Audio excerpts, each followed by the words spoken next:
Hi guys, welcome to another edition of gamingNIght. This is take 2 of my video here. I had a blooper. My phone kept going off. But anyways, yeah, emulators, the good, bad, and ugly. Well, back when I was growing up, the arcade scene was hot. You know, you'd have places that had arcades available to you, and you could play a lot of good stuff. But the one thing the arcades didn't have that about the emulators did is you could play some of those games that were under the radar that no one really knew about too much because they were flooded by the more popular games at the time. Not to say that the games that were well known weren't popular or weren't good. It's just that the other ones were more of the safe bet. I mean, you'd see more Donkey Kong, Pac-Man, Bosconian, Space Invaders.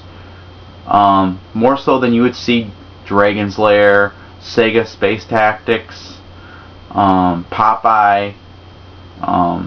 You'd occasionally see Beer Tapper, but not too much. You'd see more of the sure safe bet stuff. And I remember one time I got lucky and I found a Play Choice 10 and I got to play like the Goonies, the original one that was the one that was before the one that was for Nintendo and Entertainment Center. And that was a really good game, but like I said, for some odd reason it never came to the regular Nintendo, which would have been a good thing if it did, but I guess they went with a different a sequel to it. But as I was saying, without emulators, there's a lot of games out there that you just wouldn't be able to be played anymore because there's not a lot of places to have it. And with the emulators, you have everything at your disposal. Not only could you play any game that you wanted, you could play it how you wanted. You could basically use almost any kind of type of control system that is compatible with the software you're using to run, and make it comfortable for you. Some games, just the cabinets and stuff, they just weren't comfortable for certain people. Like some controls favored the people that were right-handed versus people that were left-handed. But with emulators, you could basically use the tools at your disposal to play the game how you feel comfortable with them. The other thing, the cost issue. It costs a lot to have an arcade cabinets and all that stuff. Whereas an emulator, it's pretty much, you know, just the cost of the ROMs or whatever you're going to use, or however you're going to attain them.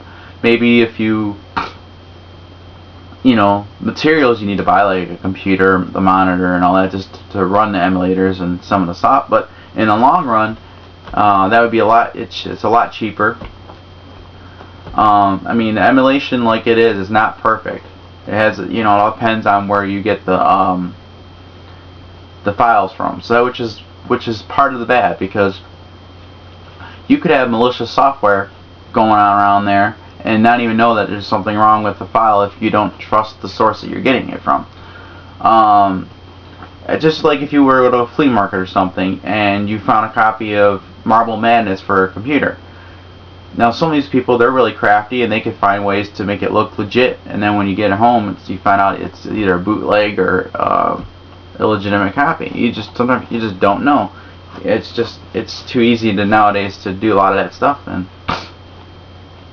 And like I said, the other good thing about there's a lot of people that may have not experienced some of these good games that are out there, like my fiance, and it's a chance to say, well, instead of driving all the way out to an arcade to find it, you know, I'll have to say, look, I have this game that I think you'd like to try, and you know, sure enough, you just boot it up and put it on your computer, or but the emulators are no different. I mean, look at the Wii. I mean, the Wii is basically emulating a lot of those older games. They're bringing them in the Wii store.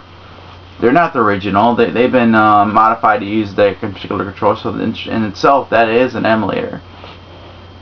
Same with the PS3. They're starting to realize that people like the older games, so they're coming out with them, like Dragon's Lair and all that stuff, and they're adding some touches to them, but they're still not. They're running on the software of the system, not the actual original Laserdisc that it was running on.